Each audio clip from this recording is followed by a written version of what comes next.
हजारी प्रसाद द्विवेदी ने इसी तरह दूसरे मध्यकालीन काव्य के दूसरे भाग को का नाम आचार्य रामचंद्र शुक्ल जी रीतिकाल और हजारी प्रसाद द्विवेदी जी उत्तर मध्यकाल कहते हैं।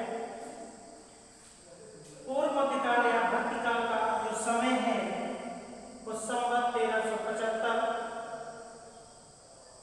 से 1700 विक्रमी तक और उत्तर मध्यकाल या रीतिकाल का जो समय है संवत 1900 विक्रमी संवत तक। जैसा कि इसके पहले वीडियो में हमने बताया था कि संवत को ईस्वी में जानने के लिए हम संवत से 57 वर्ष घटा देंगे तो ईस्वी में आ जाएगा। आचार्य रामचंद्र शुक्ल जी अपने हिंदी साहित्य को संवत विक्रमी में समय का निरूपण करते हैं और हजारी प्रसाद द्विवेदी जी अपने हिंदी साहित्य के आदिकाल, हिंदी साहित्य की कई पुस्तकें हैं, हिंदी साहित्य का भूमिका, उद्भव एवं विकास, तो उसमें इन्होंने संवत न कर करके ईस्वी का नाम दिया है। तो हम बताना चाहते हैं कि पूर्व मध्यकाल को या भक्तिकाल को दो भागों में बांटा गया है, पहला निर्गुण और दूसरा सगुण। निर्गुण को पुनः दो भाग में संत काव्य और प्रेम काव्य, संत काव्य और प्रेम काव्य दो भागों में विभक्त किया गया है। संत काव्य में पहला नाम नामदेव का आता है। संत काव्य के कवियों में नामदेव, कबीर, नानक, रैदास, दादू, मनु, सुंदरदास आदि अनेक कवियों का जिक्र आचार्य रामचंद्र शुक्ल जी करते हैं। प्रेम काव्य में जैसा कि एक बात और बताते चले, बीए भाग 1 में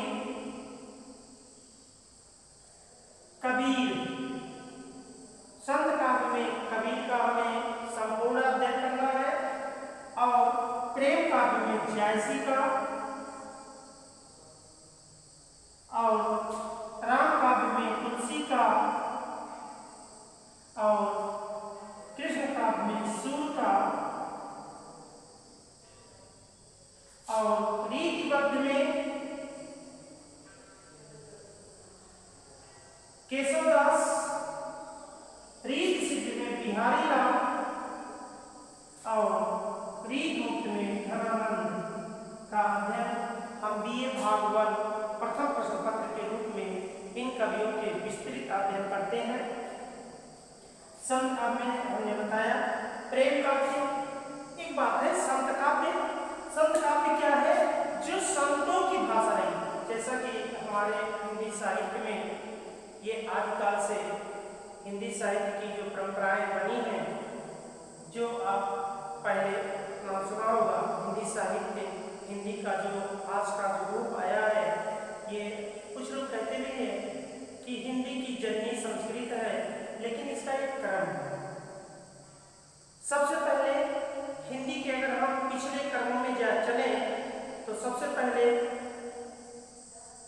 वैदिक संस्कृत, उसके बाद लौकिक संस्कृत, उसके बाद पाली भाषा, उसके बाद प्राकृत, उसके बाद अपभ्रंश, उसके बाद अवहट से परिनिष्ठित हिंदी और आज साहित्य की हिंदी है। आदिकाल, मध्यकाल, रीतिकाल और आधुनिक काल के रूपों में जो निरूपित हुआ है।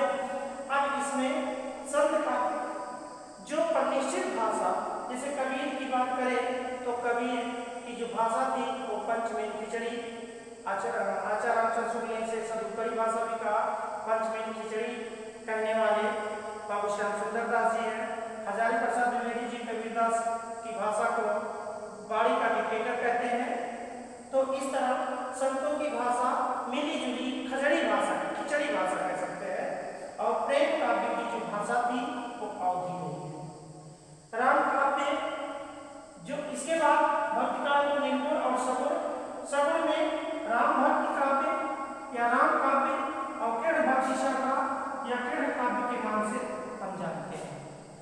राम काव्य में रामानंद जो राम अनुजाचार्य के शिष्य के रूप में जाने जाते हैं। तुलसीदास, नाभादास, अग्रदास और नरहरिदास, ये लोग हैं भक्ति काल के राम काव्य कवि, जो जिन्होंने राम के लीला से संबंधित रचनाओं को अपने काव्य का विषय बनाया है। इसकी भाषा अवधी एवं ब्रज पूर्व रही है। क्रीड़ा काव्य वल्लभाचार्य जहाँ से शुरुआत होती है, अष्टछापी कवियों में वल्लभाचार्य के शिष्य सूरदास जी हैं, परमानंद नंददास सूरदास के पुत्र विठल दत्त के हैं, कुंभनदास, चतुर्भुजदास, मीरा, रसखान, अनेक नाम आपके सामने आएगा, हम पढ़ेंगे अध्ययन करके, लेकिन बीए में हम सूरदास को विस्तृत पढ़ेंगे। रीतिबद्ध और आगे जब बात करेंगे हम रीतिकाल का, जो 3 भागों में बांटा गया है, रीतिबद्ध, रीति सिद्ध। छोटा सा परिभाषा देंगे कि रीतिबद्ध किसे कहा गया। ऐसी रचनाएं जो शास्त्रीय पद्धति पर लिखे गए हैं उन्हें रीतिबद्ध कहा गया। साथ ही साथ उदाहरण भी शास्त्रीय पद्धति पर प्रस्तुत किए गए।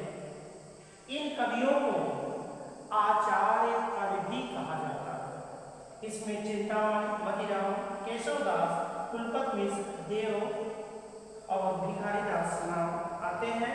आगे है बिहारीलाल, इसमें एक नाम और आता है बेनी परवीन। रीति सिद्ध में वो भी कवि आए कि जिनकी रचनाओं का अध्ययन करने पर ज्ञात होता है कि इन्होंने अपने रचनाओं को शास्त्रीय पद्धति पर तो नहीं किया, लेकिन उदाहरण प्रस्तुत किए हैं, इसलिए इन्हें रीति सिद्ध कहा जाता है। कि रचनाओं को पढ़कर ये आभास होता है कि ये शास्त्रीय पद्धति में इनको सिद्धि प्राप्त थी, लेकिन इन्होंने उसका अवलोकन नहीं किया, उसका प्रस्तुतिकरण नहीं किया, केवल उसके उदाहरण भी दिए हैं। आगे है रीत मुक्त। ये रीत मुक्त का मतलब होता है जो शास्त्रीय पद्धति से बिल्कुल हटकर ये स्वतंत्र, इसे मुक्ता छंद के रूप में लिखा गया है। इन्होंने अपनी रचनाओं को अपने इच्छा के अनुसार किसी भी बंधन से नहीं किया है। इसमें घनानंद, आलम, बोधा, ठाकुर और दुष्देव का नाम आता है। आगे हम आज बात करेंगे भक्ति काल। अब भक्ति काल की उत्पत्ति की बात आती है कि भक्ति काल की उत्पत्ति कहां से हुआ है। इसमें मोनियर विलियम्स, जो ये विदेशी विद्वान है, ये हिंदी भाषा का अध्ययन किए हैं और उन्होंने बताया कि भक्ति काल का उत्पत्ति भज धातु से होता है। भज का मतलब होता है, आप सुने होंगे, संत महात्मा भजन भाव करते हैं, यानी इसमें क्या है, भज माने भजना, अपने इष्ट की वंदना करना। ये भज धातु से लिया गया, भज धातु का रूपांतरण को इसे भक्ति कहा गया। और भक्ति इस समय की रचनाओं को भक्ति का नाम दिया गया, इस समय का। और भक्ति शब्द का प्रथम उल्लेख श्वेताश्वेतर उपनिषद में मिलता है। और इस काल में जो भी रचनाएं किए गए वो भक्ति यानी संतों के द्वारा अपने प्रवचन, अपने उपदेश, अपने कविता के माध्यम से करने वो संत का। ये आत्मा में परमात्मा का मिलन, यानी ये भी निर्गुण भी। अभी आप देखते हैं गांव में लोग कुछ निर्गुण गीत गाते हैं, जैसे कबीर के ज्यादा इसमें निर्गुण में, और सीधे सीधे आत्मा परमात्मा का मिलन, जैसे का पद्मावत, अखरावट, तो ये सब मंजन का है, मधुमंती, असायत का, हंसावली, मुल्ला दाऊद का, चंदायन,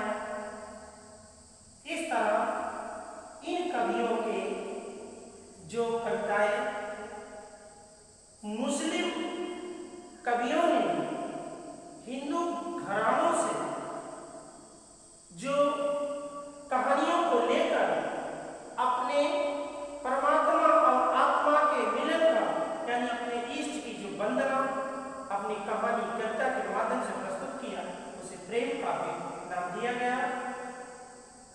राम काव्य में राम के लीला का गुणगान किया गया, कृष्ण काव्य में कृष्ण के लीला का गुणगान किया गया, जिसमें इन कवियों ने गुणगान किया।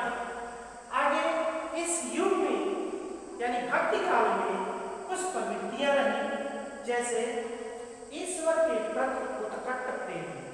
भक्ति काल में जो भी कवि हुए वो उनका ईश्वर के प्रति अगाध प्रेम रहा। कहा जाता है कि जब भक्ति का उदय दक्षिण भारत से शंकराचार्य और कुमारी भट्ट कर रहे थे, उस समय उत्तर भारत में मुस्लिम आक्रमण मुसलमानों का एक आक्रमण हो गया था, जिससे यहाँ की जनता के सामने हाहाकार सा बन गया और उनके सामने ईश्वर की भक्ति के सिवा कुछ नहीं बचा। इस बात को आचार्य रामचंद्र शुक्ल जी कहते हैं, बल्कि हजारी प्रसाद जी खंडन करते हैं, कहते नहीं अगर इस्लाम ना भी आया होता तो भी भक्ति का 12 पहरा आज भी वैसे ही होता जैसे है। इन्होंने कहा कि यदि भक्ति का कारण इस्लाम है यानी मुसलमान शासक है, तो भक्ति तो उत्तर भारत में शुरू होनी चाहिए थी। मुसलमान तो उत्तर भारत में आए थे, दक्षिण भारत से क्यों शुरू हुआ? फिलहाल ईश्वर के प्रति उस समय के जो भक्त कवि थे उनमें ईश्वर के प्रति उत्कट प्रेम था, इनके अंदर समानता का भाव था, ये एक दूसरे पूरे समाज को एक डोर में बांधना चाहते थे। आगे था गुरु महिमा, गुरु की महिमा का गुणगान प्रत्येक कवियों ने कहा है। कबीरदास जी ने खुलकर कहा है, गुरु गोविंदो खुले काके लाभो खाए बलिहारी गुरु आपड़ा गोविंद दियो बता। कहते हैं कि गुरु और गोविंद माने भगवान अगर दोनों एक साथ हो तो मैं सबसे पहले किसके पैर पड़ूंगा? गुरु के, क्योंकि गुरु ही एक ऐसा साधन है, एक ऐसा हमारे जीवन को उद्धार मोक्ष प्राप्त करने में सहायक है, जो वो हमको भगवान तक पहुंचने का रास्ता बताता है। इसलिए इस काल में भक्ति काल में गुरु की महिमा का गुणगान किया गया। शास्त्र ज्ञान की अनावश्यकता इस युग में जो आदि काल में शास्त्रीय ज्ञान में जो रीति काल में भरपूर दिखाई दिया, इस युग में इस काल में भक्ति काल में इन कवियों ने इसकी कोई आवश्यकता नहीं समझी। आगे है अहंकार का त्याग। इसमें देखिए नानक ने भी कहा है, राम की चिड़िया राम का पेट, सबको चिड़िया भर पेट, सब भगवान का दिया है, इंसान का कुछ नहीं, इसलिए किसी को कोई अहंकार नहीं करना चाहिए। भक्ति काल में अहंकार का त्याग करने की उपदेश देकर, जैसे तुलसीदास ने लोक मंगलकारी उद्देश्य से अपनी रचनाओं का निर्माण किया है, और सूरदास ने लोक रंजनकारी समाज में एक व्यापक मेल जोल हो जाए। कबीरदास ने तो पूरी कहानी अपनी व्यक्त की है। उन्होंने कहा है कि समाज में जो विसंगतियां हैं इसे कैसे दूर किया जाए। आगे है नारी संबंधी विचारधारा। इसमें नारी के भी सम्मान की बात भक्ति काल के कवियों ने की है। जहाँ तक भाषा की बात आती है, हम भाषा शैली में बात करेंगे तो भाषा अवधी, ब्रज और संत भाषा यानी साधुकरी भाषा।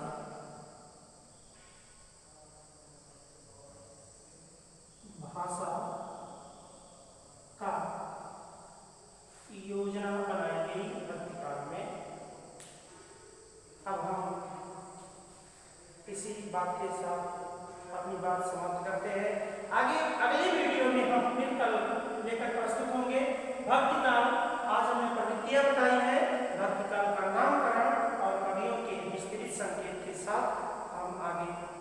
प्रस्तुत होंगे।